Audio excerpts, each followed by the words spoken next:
Okay, probably 7, maybe 8 years ago, Sonia Fenn, remember she used to do our editing?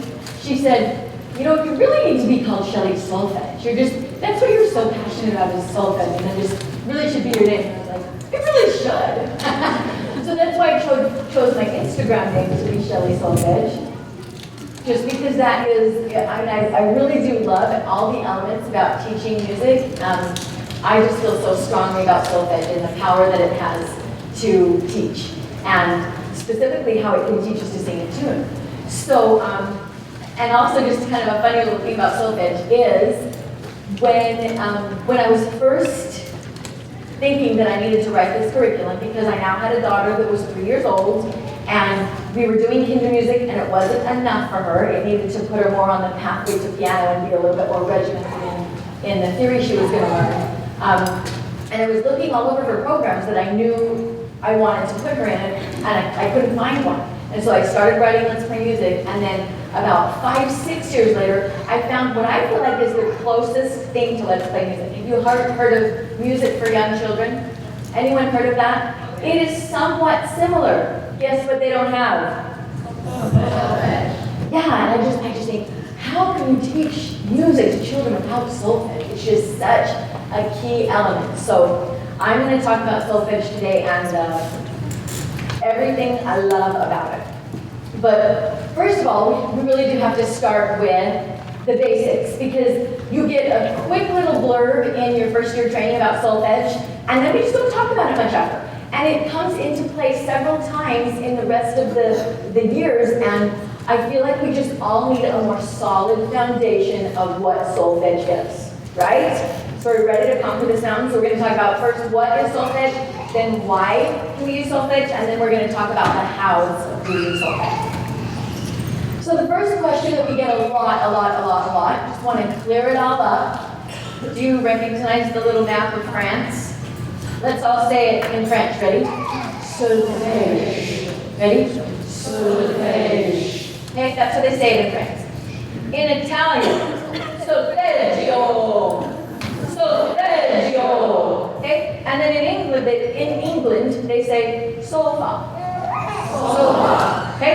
You'll hear it all 3 ways. And people in America, across the whole ocean, you'll hear all 3 of those terms.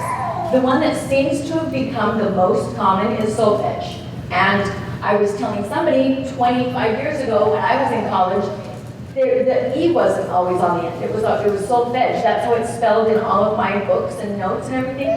And then we were doing a search maybe 5, 6 years ago and couldn't find solfege without an E on the internet anywhere. So it looked like it morphed a bit. So now we're changing our spelling to solfege with an E. That's the history of the word, because people might ask you, and you are the expert. So now you know. What? Okay, let's talk about the actual history of solfege. This is going to be a review for you, but it's going to be more in depth, and we're going to get more into exactly what the history of it is. So there was a monk, and his name was Guido da Renzo, and he wrote this hymn to St. John the Baptist. It's called Ut Point Laxis, and it basically means, so that your servants may, with loosened voices, resound the wonders of your deeds, clean the guilt from our stained lips, O St. John. This was in approximately the year 1020, is about when he wrote this, and it became a hymn that was promulgated all over the Catholic Church and taken on crusades, and it just became a hymn that everybody sang. Should we sing it? How's your Latin? I know your sight reading skills are really good from last night. But here we go with our Latin. I gotta get out of the way again. You gotta keep me in the way. Okay, so give us who's got the goes home? I know some of you have perfect pitch.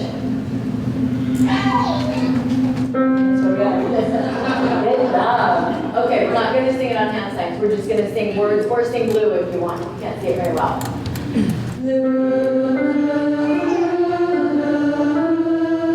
Oh no, I'm sorry. We do have to sing words because the syllables are going to come into play. Here we go.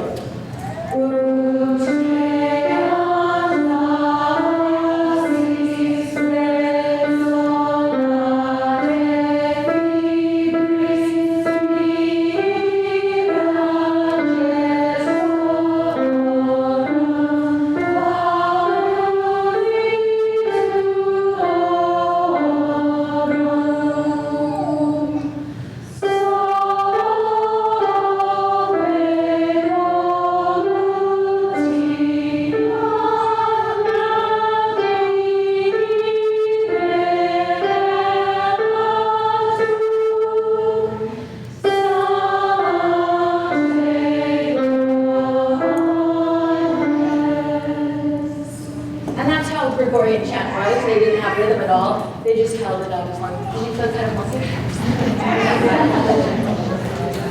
So guess what happened?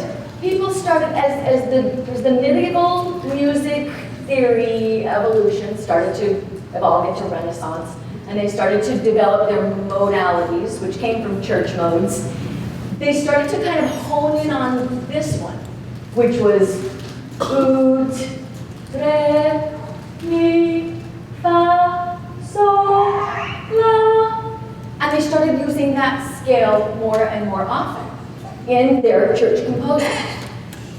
I don't know why. Maybe the ear just liked the sound, but over the course of about 500 years, this developed to the point where that's almost everything everyone was using. By the time it did get to music as we know it, which is more like the Baroque era, I mean, that's what in the 1600s with Palestrina and Bach, of course, really set in the church modes and got us all thinking in the major scale, which is the Ionian church mode.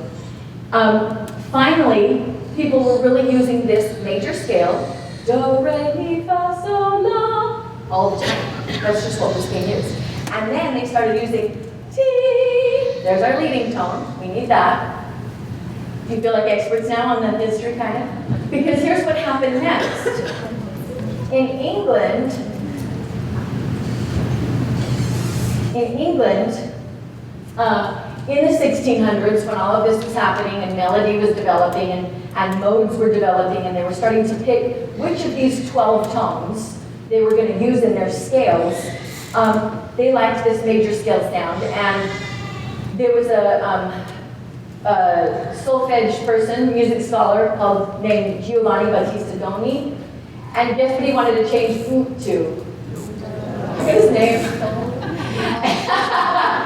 He said that it followed a singing posture better to have an open sound and to have the consonant at the beginning of the syllable rather than the end.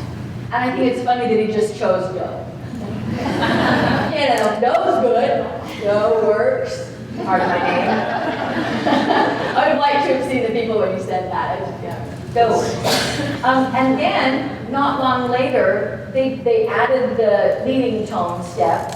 I'm sorry, I skipped a step. They added the leading tone and they called it C. And this was from the word Sancte Johannes, which was St. John. Does that make sense? To complete the diatonic scale. They wanted the T in there, but they called it C. And then Sarah Glover, in the 19th century, is the one who changed it to T, because she thought that every syllable should start with a different letter. And so was already there. And back then they still said soul. When they sang it, they still sang soul. And it's just been over the last 100 years or so, that a lot of different people have said, let's just take off the L and make them all ending in a vowel, because then you can hold them forever and not worry about where you have to end it with your consonant. So, do, re, mi, fa, sol, la, ti, do.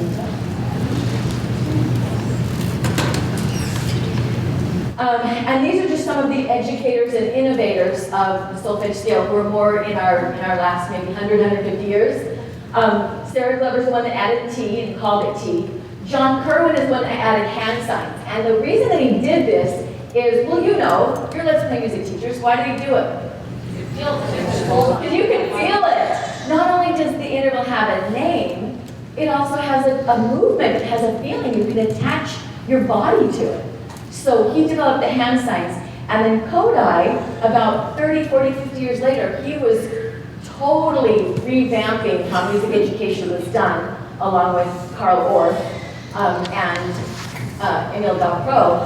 They were all over Europe saying, this is how music education should be, this is how it's done. And they were already using solfege, but he went to England and saw the hand signs, and Kodai is the one who took the hand signs to the world and made them part of his curriculum.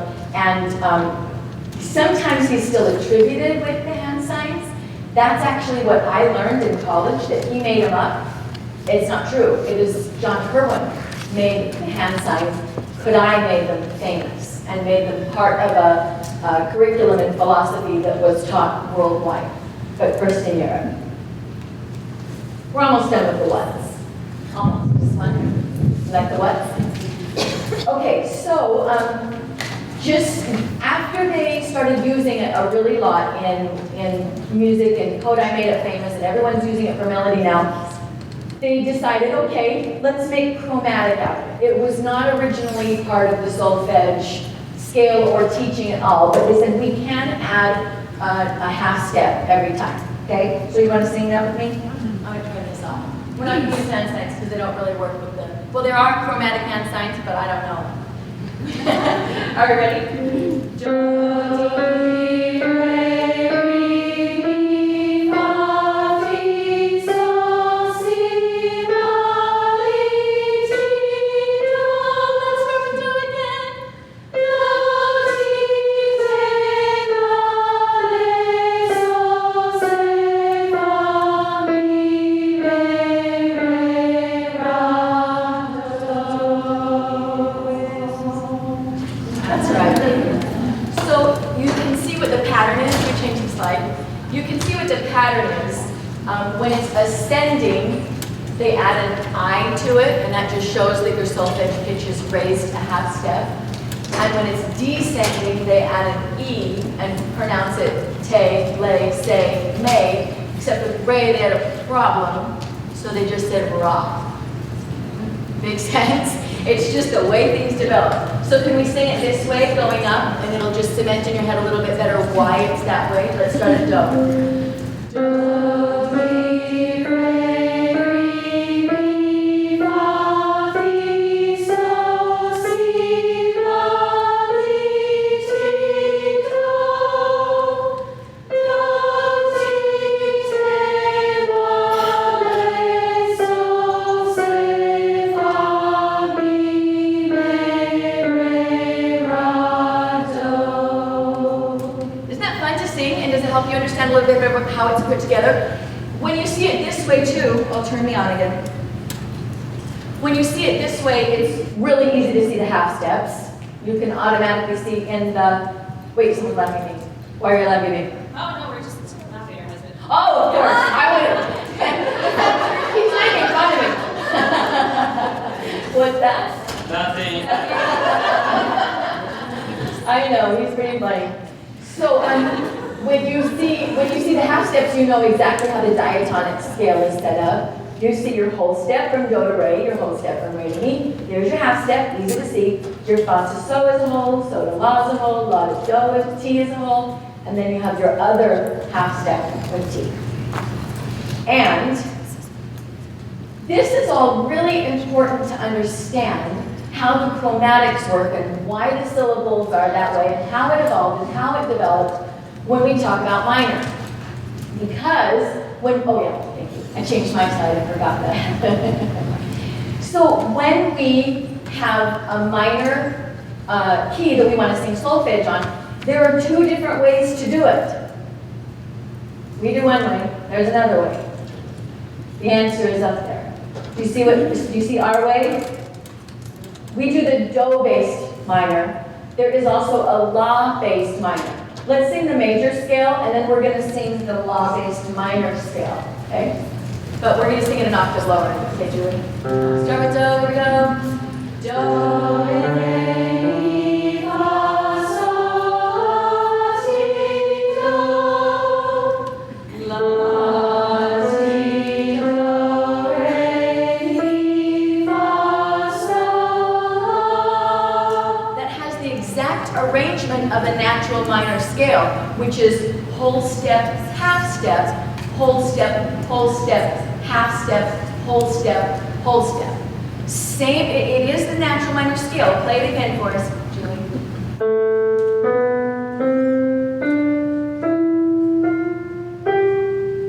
Right, that's natural minor. However, let's do okay, it's in the middle, the relative minor natural. This is a do-based minor. Will you sing that with me? But will you start on, let's start on the low la again. I'm sorry, the low A. There we go. We sing do, re, mi. Do, re, mi, fa, sol, la, te, do. Do you hear the arrangement on the lower three notes, the me, la, and te, that make their way into the major scale? And then if you're mainlaying, you know, oh, those must be lowered because they have an A after them. The E that makes the A sound. Now, which one do you think would work better for a theory and chord-based program? Which scale? The law-based or the do-based? Why? We can see what this effect is.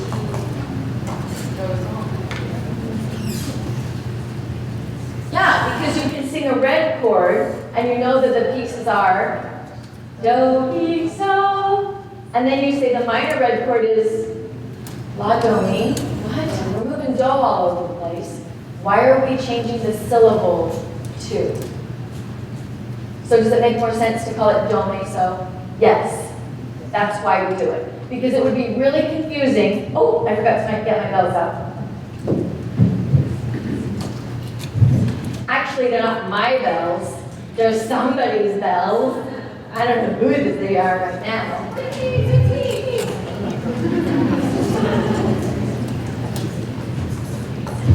This bell set is great for teaching so many ways. One of the ways is scales, because you can just see everything so easily. So, you know, when we do our fun I've Been to Harlem, and we play our awesome major chord, and then we replace one note. Oops. I don't know. Oh, I started on a G. Were your ears all confused? Okay. Does that sound like a C chord? It sounds like do, me, so, right? You can hear that lowered third. And if we were trying to teach la, do, mi, they would go, what? Why is it la, do, mi? Why are we changing up? Why don't we just change what changed? The mi is what changed, and it lowered to me. That's why we teach do-based minor. And I've had lots of parents, teachers, and other musicians say, why do you use the do-based minor? That's why, because we're a chord and theory-based program. And when we want to teach scales and chords to kids, it would be really confusing if we were saying, now you're in minor, so start on la. It wouldn't make sense with the scales that we play and the chords that we play, and that we want to teach that do is tonic, do is home, do, mi, so is the red chord. And when it's minor, it's do, me, so, because the middle note changed. So if you have people ask you that, that's why. We're a chord and theory-based program, and we teach them that do is tonic, and we want them to really hang on to that tonic do. Okay, the other question that we get all the time, do you guys hear this all the time? I'm just getting slippage all over, sorry. Where did we hear slippage? Who just said that? Your skills are slipping. Yeah. Didn't we hear that on Love and Logic today? He said, wait, do you get slippage? Your skills are slipping? Okay, so fixed and movable do. Let's talk about what those are. Fixed do is, somebody explain it to me. Who totally gets fixed do and wants to tell? Gina, what's fixed do? It's a bad idea. I'm just kidding. I think it's a bad idea because we already have a fixed system, which is that note is called C, that note is called D, and that note is called E. But they just give them a different name, and they say that note is called do, that note is called re, and that note is called mi. And they always call it that no matter what you do. But we already have that. We already have the alphabet, so why do it again? That's my idea. And to answer the question why, it's because Europe and Asia just really hung on to the solfege sooner than America did, and they started calling their pitches the solfege names instead of the way we evolved. We started calling them letterings. And so we added solfege as a teaching thing, but in Europe and Asia, they use solfege to name their notes. We had another. That's what I was just gonna say. Is like I have a parent from France, and they don't even know like C. Like it's not C, it's do, like always. Right. So then so they basically would call it like do sharp or something if you would go. Exactly. It's called do sharp. Yeah. So basically the same exact thing as our letters, so they use the fixed do for like a C scale. Exactly. So fixed do is another way to read the staff and name pitches. Fixed do names pitches. Movable do names pitch relationships, which we're going to go into in a minute. Any more hands? I was going to say, and of course the reason for that historically was the fact you could be in any country in the world and you could be able to figure out what that music is. Not everybody has the same alphabet. Right. And so if you're teaching folk songs through oral transmission and you're like, passing it down from generations to generations, then you need to use something that every culture would understand. Exactly. And the world is way smaller than it was even 20 years ago. Yeah, we don't need this anymore. Now we are just getting more universal, and everybody is starting to speak the same language, and as Natalie said, we now all even have the same alphabet. So, but you will hear this sneak in, especially anyone who's been trained in Yamaha or Suzuki, because they're Asian programs and they use the fixed do. So some parents will say, whoa, what is this? And you can explain to them, right, Asia uses the fixed do system to actually letter their pitches. Names on the staff, keys, names of the keys on the piano. That is what fixed do is. So it's for a totally different function. It's not for ear training. It's not for singing in tune. It's not for musicology. It's just for reading music. It's just for reading notes and knowing what note to play on your violin or your piano. Very different purposes. So movable do is, and that's the one that Kodai made famous and popular and used all the time. That's the one that teaches us ear training. That's the one that teaches us to sing harmony. That's the one that teaches us to be able to sight sing, to hear pitches, to see and hear pitch relationships quickly. That's the one that we're talking about. When we sing like this is exactly what we're talking about. But did you notice what Maria told the Von Trapps? When you read, you begin with A, B, C. Well, in America, when you sing, you begin with A, B, C. But when you start to want to be singing in tune and learn pitch relationships, we use do picking. Because she was in Europe, and that really is, she wasn't teaching movable do in that movie, she was teaching fixed do. Fun fact. Okay, I think we're just about ready. Okay, let's talk about the whys. Why? Why do we use solfege? Why is this what works on our ears? Why is this the tool that is so magical? Well, in order to understand, will you go to the next slide? In order to understand why solfege works so well, you have to understand the diatonic scale, which I talked about just a little bit ago. And that's also called the major scale or the Ionian church mode. Anytime you have a whole step, half step, whole step, half step, you have a major scale. So, it's really easy to see in the key of C. You guys can't see me very well, but you know what I'm doing. I'm playing all of the white keys. But what am I skipping? I'm skipping all the semitones, right? I'm skipping all of the half pitches. Except for there. There's our awesome half step between me and Fa. There's nothing between there. Oops, that sounded weird. And then we go up to the half pitches. And here's our other half. Between T and Do, we have a half step. So just, put in your brain, memorize major scale, solfege, whole step, half step, whole step, half step. That's just the arrangement of the diatonic scale. And now that we understand that, we can better understand the function for each of the steps of the scale. Who would like to teach their music class and go like this? Median, supertonic, tonic. Would that be really fun? Dominant, median, dominant, median. So fancy friends would be so fun, right? Would you love that? No, we don't want to do that. There is a name for every step in the scale. Let's sing them. Ready? Tonic, supertonic, median, subdominant, dominant, median, tonic. Sorry, that's written a little bit weird. But who wants to sing it that way? We don't want to sing it that way.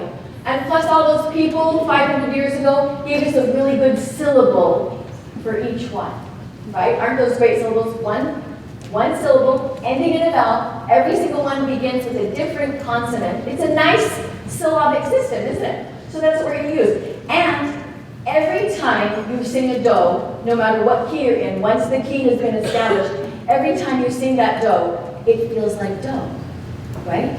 So stand up. Because you guys know what dough is. You totally know what dough is. So we're going to have some fun.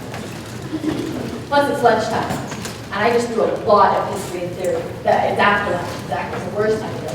And we got history and theory coming out our ears. Okay, coming out our ears. Now we need it to come out our mouths. Okay, so I'm going to sing you a little melody, and you are going to sing me where dough goes. Ready? Erase your slate.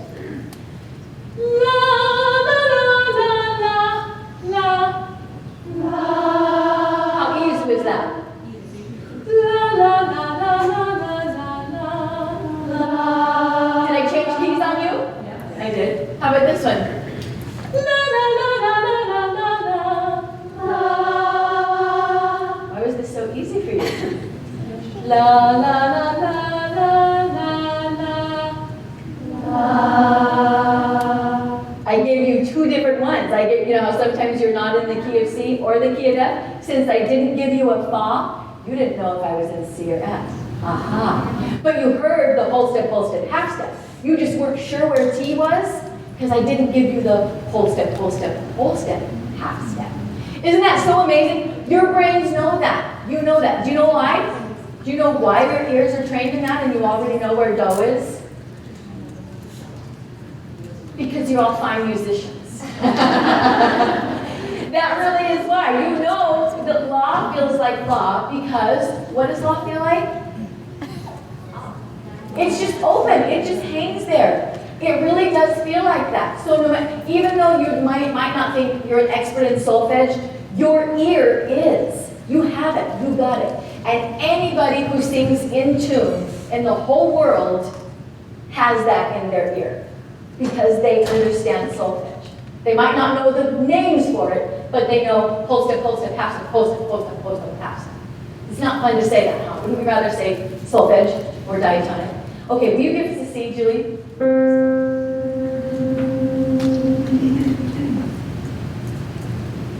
That was just a little bit early.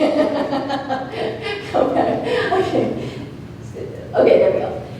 So, we want to start on our dough, and we're going to sing our, now I can't remember, just gonna be patient with me. Actually, sit down. Okay. Let's just do, now I'm having to think on my feet because I have to think of a few more exercises that are readily in my head. Okay, let's do this one. La la la la la la la. Okay, now you can change my slide. So, why do you know where that is? Why do you know exactly where dough is? Because dough is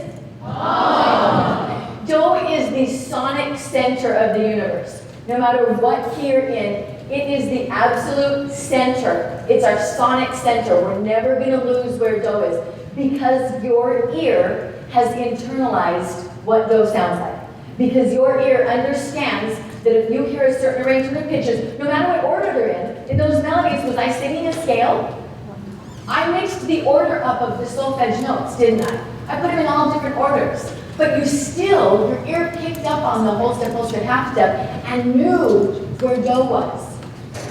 Isn't that amazing? That's crazy. Now, if you hear a 4-year-old singing, happy birthday to you, happy birthday to you, have they memorized the whole step, half step, whole step, But what do we call it? The child can't sing.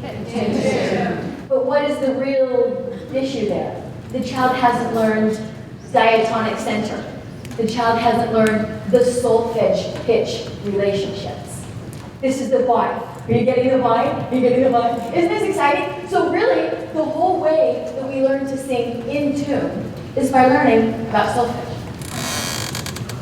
Okay, so here's a summary of everything I've just said. Because it's just a lot of words and I thought maybe you'd like to read. So the diatonic scale is in your mind's ear, so you intuitively know the Hey! Who just did that? I've never learned that! Teach it! Teach! Great! Stand up! Whole, half, whole, half. Go! Whole, half, whole,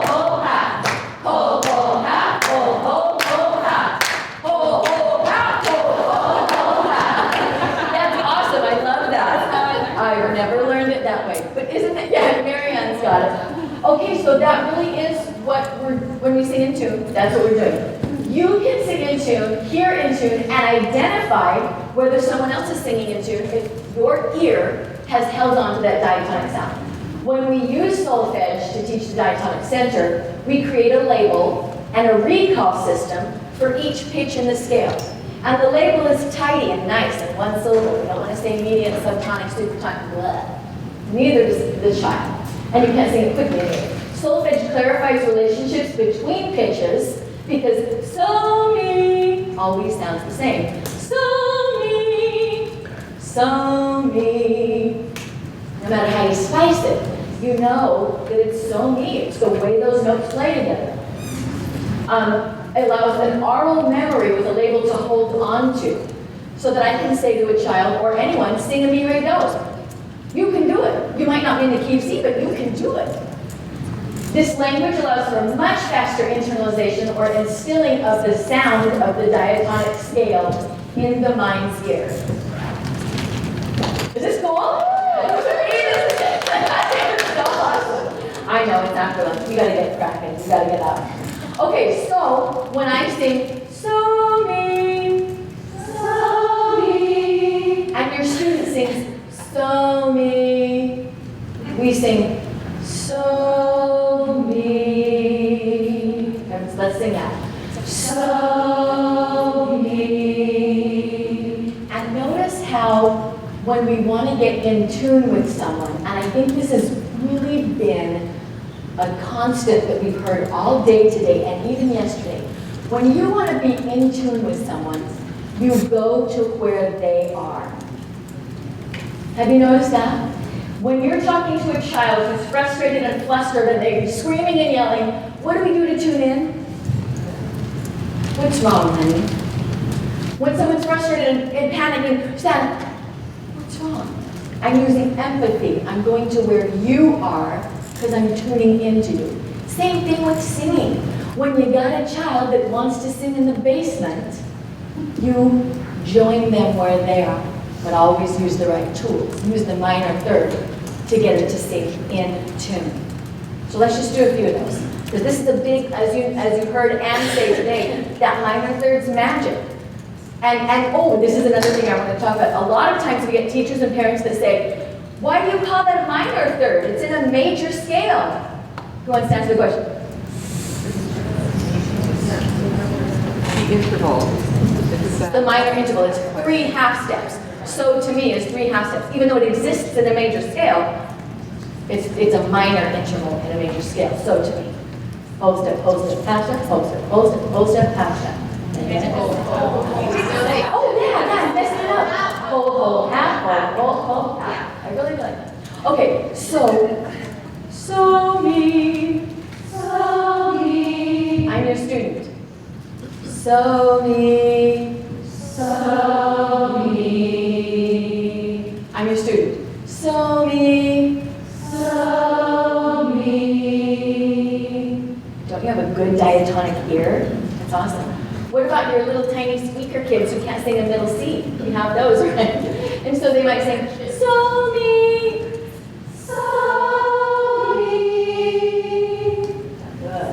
Good. Such a wonderful, magical thing. And now, not only have we grabbed the ear's natural tendency to want to hear that interval in tune, we gave it a name. And not only a name, but with our blue and yellow bells, we gave it a color. They're associating all kinds of things with this singing in tune. Okay. Could I recognize this interval? And he immediately recognized across all cultures. He did a multicultural study with all kinds of folk songs. And he noticed that across every culture, that minor third existed. And it was in every folk song. Even in countries that don't use the major scale, that interval was still there naturally in the language, in the play language of the children. It's called the chanting rhyme, or the taunting rhyme. It's the taunting rhyme across cultures. So this interval is very important, and with solfege we have a name for it. Okay, let's go to the next slide. So once the diatonic scale and diatonic center are internalized, the ear understands the function of each scale step and can hear the pitch relationships more easily as we practice. We ready to do some practicing? Yes. Then let's have some. Stand up. Okay, so don't take time to move. Okay, so before we start to work with the hows of solfege, actually maybe I will stand up there. We have to model it exactly correctly. There really are variations for solfege, but we're going to do it one way and one way only because it's the way Susan Kenny taught it, and I think she was right.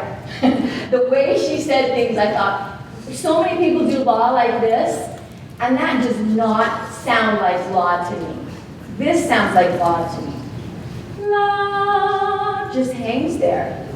It's not an insistent note or a shaped note. It's a la. That's just an example of there's variation on that. So do is right at your navel. That's where we have do. We place the C, Julie. Oh, will you change my slide instead? I changed it apparently. Okay. So these cute little kiddos are gonna teach us the proper do. There are some variations, and sometimes people say, is do this way? Is it this way? Which way is it? It's really just a natural fist at the waist. So if you do it more like shoes, that's probably okay, but that happens up here more. It's just a natural fist is your do, okay? So do is very solid and stable, and it's right at the navel. Re is just above, and we know that Re wants to go to do, and that's why it slants downward. Because the purpose for Re in the diatonic scale is to go to do. Re's only goal in life, the only thing it wants to do with its whole purpose is go to do. So we give it the downward slant so that we show his purpose. Do, re,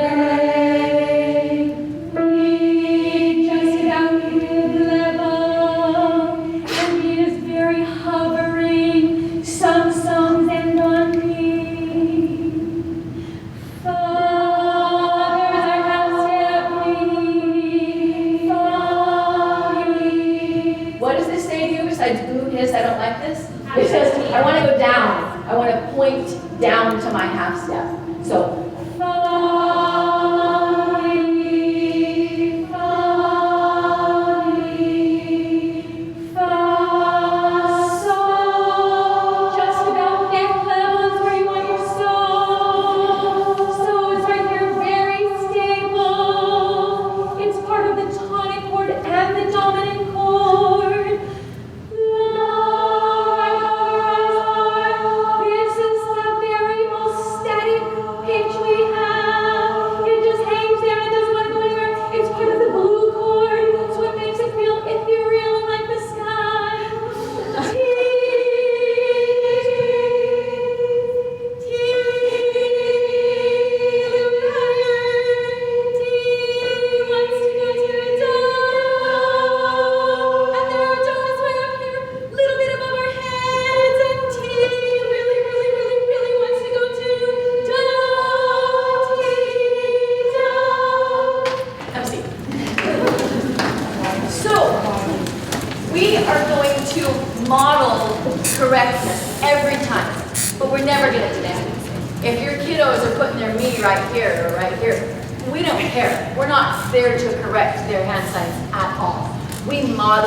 And in fact, we want to model it precisely. We want to be absolutely precise so that they can see it correctly. And whether they imitate us perfectly or not doesn't really matter. They're seeing it perfectly and they're doing their best version of what they see. But if we don't model it correctly, not only are they never going to do it correctly, they're not even going to know what correct is. So we have to model correctness, meaning the hands have to be just right. We don't want to do a mi like this. We don't want to do a fa like this. We don't want our T's to look like this. We really do have to be absolutely precise. Our thumbs are in, our thumbs are down, our thumbs are up. Some people do so like this, I do it like this. Again, it's just a Kenny. Let's play music is thumbs up, There are slight variations, but the way the hand signs are written on your poster is the way we do it. And again, we have to do it perfectly with the level, but we don't demand it. Should we sing Scotland's Burning? And you're going to tell. It's always the question. I know. So stand up. Let's do it. Okay, so see again. Ready? Sing it how you would in class. Forget what I just told you. Scotland's burning, Scotland's burning. Look out, look out. Fire, fire, fire, fire. Pour on water, pour on water. Keep it going, keep it going. Justice burning, you guys are burning. Follow now, look out. Fire, fire, fire, fire. Pour on water, pour on water. Scotland's burning, Scotland's burning. Scotland's burning, Scotland's burning. Scotland's burning, Scotland's burning. Fire, fire, fire, fire. Scotland's burning, Scotland's burning. Scotland's burning, Scotland's burning. Scotland's burning, Scotland's burning. Pour on water, pour on water. Pour on water, pour on water. Pour on water, pour on water.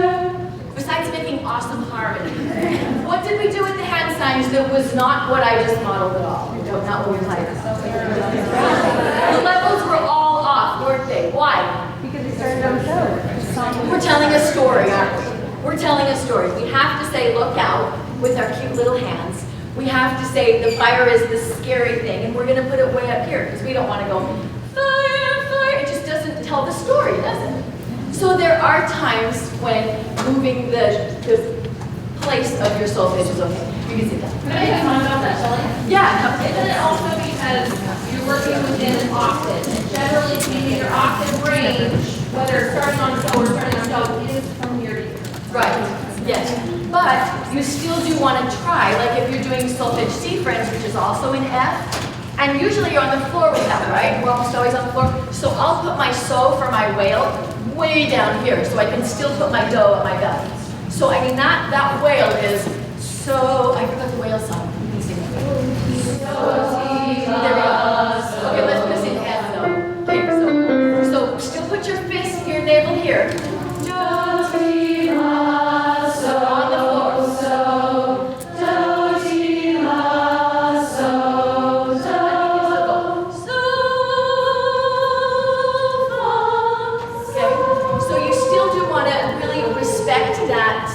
That do goes at the navel. I really think our only huge exception is Scotland's Burning. We're just telling a story with it, and we have to tell it. Oh, that's a good idea. Let's just, what time are we at? 10 after 3, so I have 20 minutes, right? Yeah. Okay, let me see. Yeah, we have time. Shelley, I just have a really quick question. You're saying don't demand it from our kids, but can we show them if they're going to fall like this and fall, you can say, oh, fingers together, just so that they can feel what it I wouldn't even do that. I just, the more you model it, and you can even go like, you can even look at your hands. Because the more words we use, the less we're listened to. But if we gesture and model correctly all the time, then we're watched. And soon, and even if they never do it correctly, that's okay. They saw the correct model. We have to model it correctly, but we don't really care if they do it right. If they ever become a teacher, we care. But then their teacher will tell them that, their professor. So we don't care that much how they do it, but we have to do it correctly. Would you do the same thing if it's like, I have some kids who it's because of weakness, like they'll do it, but Yeah, like yeah. do it all in one place. Would you not touching that either? Then you, oh gosh. The question was, if someone's being lazy and they're just doing them all right here, then it's really fun to say, let's stand up or kneel up and go, mi, re, do, the sounds go down, and so do my hands. Let's do it like that. So we're not ever just saying, you need to move your hands. Because, nobody wants to do that. But if you, and a lot of times they fix it without even having to say, my hands are moving down. Just because you're doing it and they're watching them go down. I feel like a lot of times when we teach, you're looking at your own body as if you're observing your own body, right? Like, oh, look what my hands just did. I can't believe that. And it makes the children do the same. Then they look at your hands like, look what she's doing. Stormy? Not only that, but your whole body moved with your hands. So Right. you have that whole body. Right. And who did we just see? Eileen Wood. I loved how you did your pitch relationship exercise because that's what she did. And I think a lot of times we do that, and it comes very naturally to just move your body up and down as you're doing the pitches moving up and down. I've had kids in class that have done that before, and I've done an exercise with them and I've gone around and had each of them do their hands. It was me, re, do. And I tell them, I'm going to sing the notes that your hands tell me to sing. So where your hands tell me to sing, I'm going to sing. And then those kids that do this, I sing the same note. Mi, re, do. Fun! And then they're like, what? That's not what I said. I said mi, re, do. And I said, no, your hands told me to stay right there. Don't you love her control? She said, I'll sing what your hands do. She didn't say, do your hands right. She said, I'll sing what your hands do, using what Claudia taught us this morning, because you have control over that, right? That's a great teaching moment. Good. Any other comments on this? Questions? Solfege, perfectly performed, not demanded. Oh, that's right. Well, then let's just do it. If we're gonna model, let's just do it. So stand up. You guys want to be the whales? Oh, if you haven't done second year, just watch. Or just enjoy. Oh, you want to do it? Yeah, sure, I think so. Do, ti, la, so, so. Do, ti, la, so, do. Do, ti, la, so, so. Do, ti, la. Or you start this. So, do, re, mi, so, so. Do, re, mi, so, so. Do, ti, la, si, re, ti, la, si, re, so. So, la, so, so, la, so,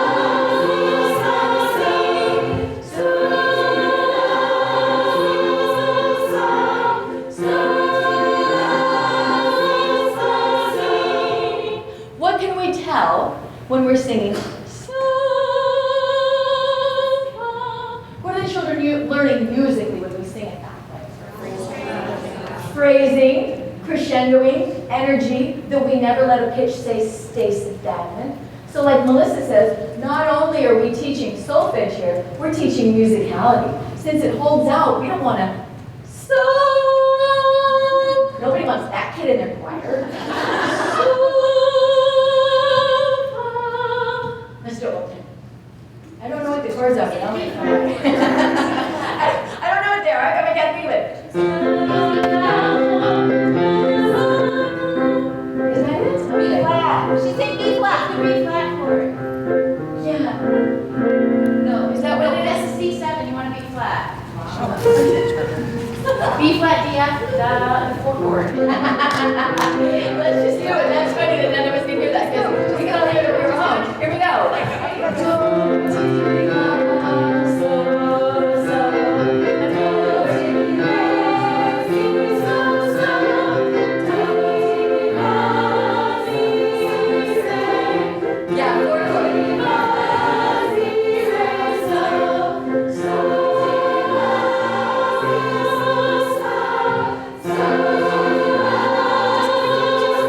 So,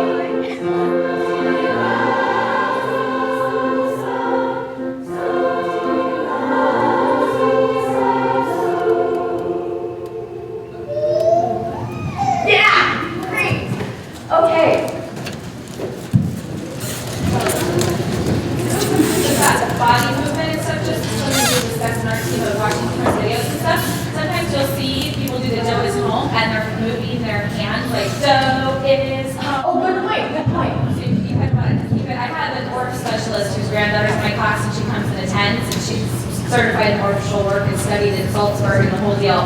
And so she actually corrected, told me after class, hey, some of your kiddos are doing this, you might want to check it out, but they need to keep it in the same space. Yeah. So then the dough, it is home, it's a dough. Do is home. Sing it. Do is home. Because do really is the sonic center of our universe. Do is important and do is home. Lots of music programs call do the center, the tonic. We're the only ones that call it home because I felt like with kids, they need to associate it with comfort, stability, belonging. That's where it ends. It's always nice when we get to go back home. So it's not just a sound, but it's a feeling. And it just really resonates with those kids. Okay, let's go to pitch relationships. Because they all have a relationship with each other. Everybody. And I was really excited when I found that. Every pitch has a relationship. We already talked about the so me. That's a really important relationship, isn't it? You need to see again, I lost. Okay, let's stand up again, and I hope you can see it if I stay right there. But I'm going to do it Nine Wood does. Do, re, do. Do, re, do. Do, mi, do. Do, mi, do. Do, fa, do.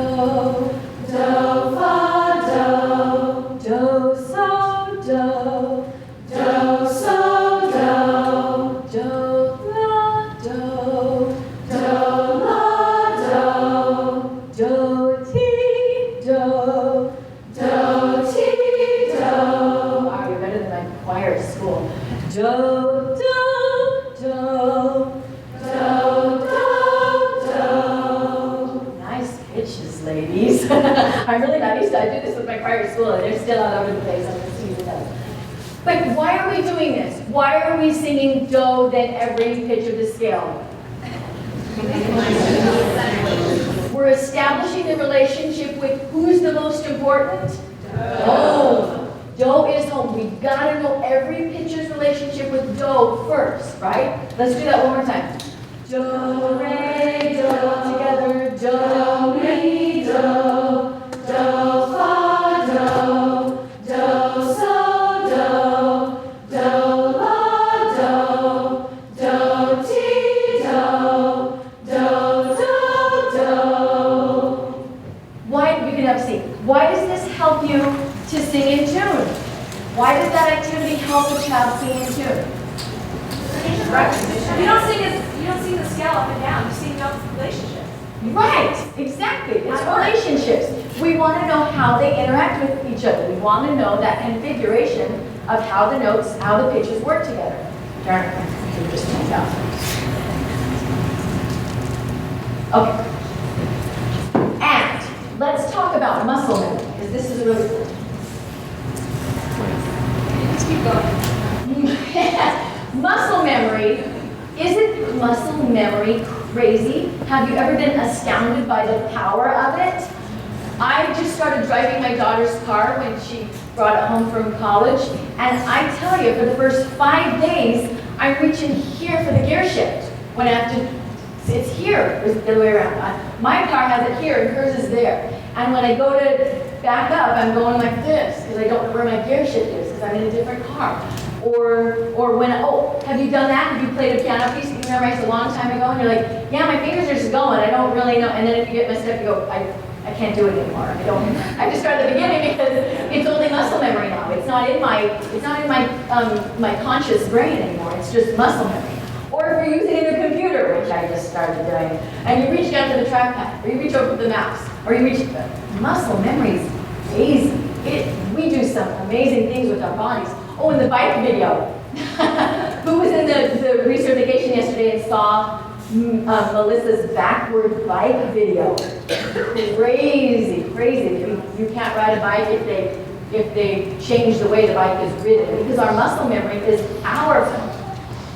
Well, when we do, you go next slide. When we do solfege patterning activities, what are we actually doing? We're creating oral memory. We're creating oral memory. We do the same thing over and over enough times, it's locked into our ear. Why do we start every class with a do is home, middle C?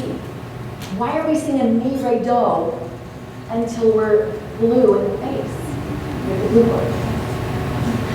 Why are we doing this? Why did Kodai say we got to put the same patterns in? We got to keep doing these patterns over and over. We have to name them, and we have to do hand signs with them. We have to do dances with them. Why are we doing this patterning over and over? It's all about oral memory, getting those pitch relationships in our brains.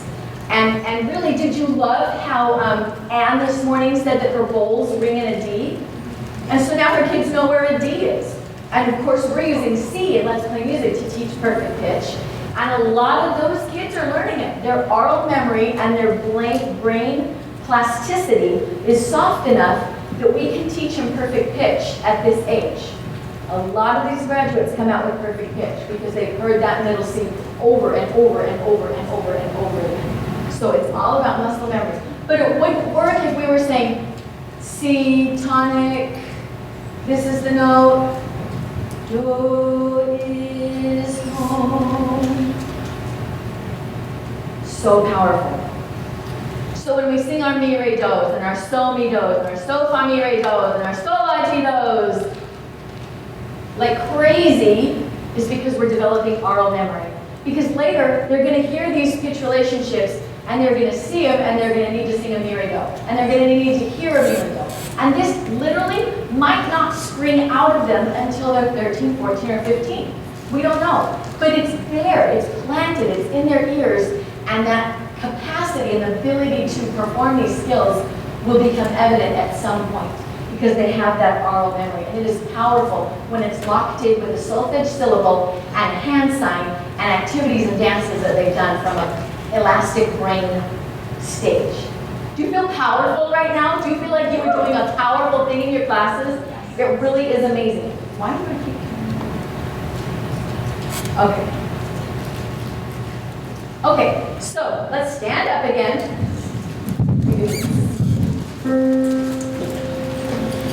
We're going to sing something we all know and think. We'll see. Let's start right here. Now we'll see how well you know, how well your pitch relationships are. Which, by the way, with your sight reading last night, oh, can I tell you about my nightmare? We bought this music and we thought, oh yeah, we can sight read this. This will totally be fine. We looked at it, we saw some accidentals, we saw some, they're not going to be able to see it really well. Are they really going to? So we worried for just a little bit if we would be able to sight read that. And I had a horrible nightmare about it. I had a terrible nightmare that we put the music up and no one could sing it. It fell apart. It was really dumb and everyone was like, wow, lame. And so we just worried a little that we might have to actually rehearse it. And then you guys sang it last night and sight read it beautifully and perfectly. And now we know that you know the notes to sing. Okay, so let's see. You're in two. You're in two. So let's do just a little bit of fun stuff. Ready? Do. Oh, you sing it. Do. So, mi, la, ti, do.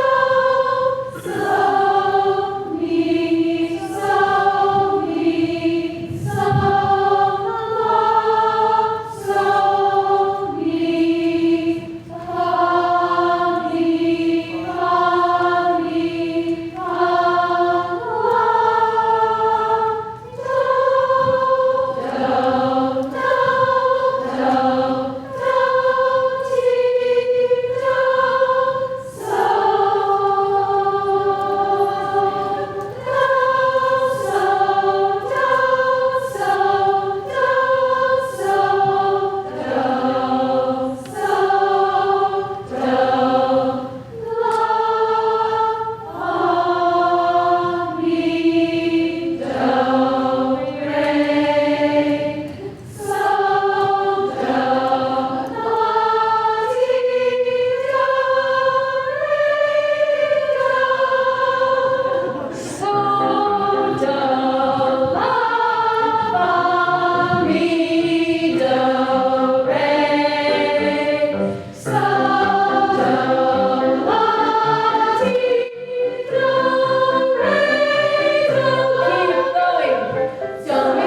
is all about solfege.